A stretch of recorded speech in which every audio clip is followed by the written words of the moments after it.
Hello traders and investors, welcome to Shaurya trading indicator. So ఈ వీడియోలో మనము Nifty and bank Nifty post market analysis చేద్దామండి.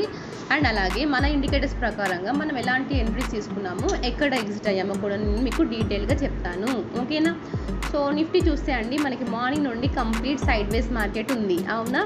So ఇది మన ఫస్ట్ క్యాండిల్ కదా. సో సెకండ్ క్యాండిల్ చూస్తే కొంచెం సెల్లర్ ప్రెషర్ ఉన్న క్యాండిల్ ఫామ్ అయింది. అండ్ అలాగే ఇక్కడ నుండి చూస్తే మనకైతే ఒక బాక్స్ ప్యాటర్న్ ఫామ్ అయింది, చూసారండి. ఇక్కడ క్యాండిల్స్ అనేవి ఈ బాక్స్ మధ్యలోనే ఉన్నాయి. సో ఇక్కడ చూస్తే క్యాండిల్ ఈ బాక్స్ ప్యాటర్న్ని బ్రేక్ చేసింది క్యాండిల్, అవునా.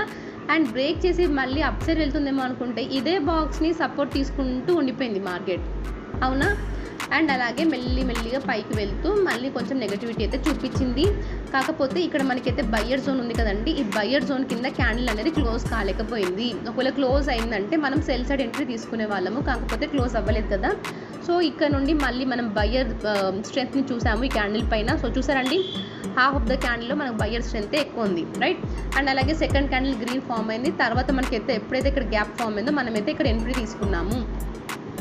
అండ్ మనమైతే 150 పాయింట్స్ బుక్ చేసామండి ఇందులో. అండ్ అలాగే బ్యాంక్ నిఫ్టీకి వస్తే, సో బ్యాంక్ నిఫ్టీలోనైతే నేను మార్నింగ్ ఒకటే ఎంట్రీ తీసుకున్నానండి. ఇది మన ఫస్ట్ క్యాండిల్, అవునా. సో ఫస్ట్ క్యాండిల్ ఎక్కడ సపోర్ట్ తీసుకుందండి, 54,000 దగ్గర సపోర్ట్ తీసుకొని వెళ్ళింది, అవునా. సో నేను ఏం చేశానంటే సెకండ్ క్యాండిల్ పైన ఎంట్రీ తీసుకున్నాను. అండ్ స్టాప్ లాస్ వచ్చేసి జస్ట్ 50, మన టార్గెట్ వచ్చేసి 50 పాయింట్స్ మాత్రమే పెట్టాను. మీకు చూపిస్తా అది నేను. ఓకే, సో చూస్తున్నారండి ఫస్ట్ క్యాండిల్ కదా. సో సపోర్ట్ ఇక్కడ 54,000 దగ్గర ఉంది. ఇక్కడ నుండి క్యాండిల్ సపోర్ట్ తీసుకుంది కదా. నేను ఏం చేశానంటే సెకండ్ క్యాండిల్ పైన ఎంట్రీ తీసుకున్నాను. ఎందుకు ఎంట్రీ తీసుకున్నానంటే నాకు మార్కెట్ బులిష్గానే ఉంది అని నా ఇండికేటర్ చెప్పింది. అండ్ నా టార్గెట్ వచ్చేసి నేను 50 పాయింట్స్ మాత్రమే పెట్టాను. ఎందుకు 50 పాయింట్స్ పెట్టానంటే, సో ఇదంతా రెడ్ కలర్లో ఉంది, అంతా మనకి seller zone. So any time మనకి ఫాల్ అనేది రావచ్చు, అవును కదా. సో అందుకని చెప్పేసి నేనైతే 50 పాయింట్స్ టార్గెట్ మాత్రమే పెట్టాను. అండ్ ఎప్పుడైతే నా టార్గెట్ హిట్ అయిపోయిందో, సో ఇక్కడ చూస్తున్నారని నా టార్గెట్ 1 హిట్ అయిపోయింది, రైట్. నా టార్గెట్ 1 హిట్ అవ్వగానే నా టార్గెట్ 1 నేను స్టాప్ లాస్ లాగా పెట్టాను. సో చూస్తున్నారు కదండి, వెళ్ళింది. టార్గెట్ 2 దాకా వెళ్ళలేకపోయింది. సో మళ్ళీ బ్యాక్ వచ్చేసింది. నా టార్గెట్ 1 దగ్గర రాగానే నా స్టాప్ లాస్ కూడా హిట్ అయిపోయింది. సో నా 50 పాయింట్స్ అయితే నాకు మిగిలిపోయాయి, అవునా. సో ఇలా మనం ట్రేడ్స్ తీసుకోవాలి, చాలా క్విక్గా ఉండాలి, ఓకేనా. 1 క్యాండిల్ పైన మనం ఎంట్రీ తీసుకున్నాము.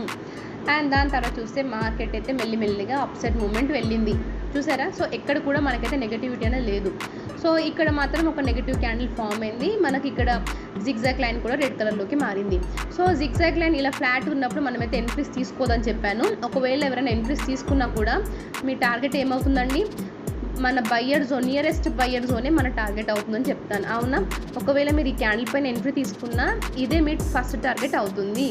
సో మీరు చూడండి, ఒకవేళ ఈ క్యాండిల్ పైన ఎంట్రీ తీసుకున్నా కూడా 69 పాయింట్స్ మీకు ప్రాఫిట్ వస్తుంది. అండ్ అలాగే చూస్తే ఇక్కడే మార్కెట్ సపోర్ట్ తీసుకొని మళ్ళీ బౌన్స్ అయింది, చూస్తున్నారండి క్లియర్గా. సో ఏదైతే సపోర్ట్ ఫామ్ అయిందో, ఎన్నిటికండి ఇది 945కి సపోర్ట్ ఫామ్ అయింది ఇక్కడ, చూసారా. సో అక్కడే మార్కెట్ మళ్ళీ సపోర్ట్ తీసుకొని 1 డైరెక్షనల్గా అప్ సైడ్ మూమెంట్ వెళ్ళింది. అండ్ అలాగే మనమైతే ఇక్కడ ఎంట్రీ కూడా తీసుకున్నాము, దాని గురించి నేను వీడియో కూడా పోస్ట్ చేశాను. అండ్ అలాగే మన బ్యాంక్ నిఫ్టీలో 250 పాయింట్స్ క్యాప్చర్ చేశామండి, ఓకే.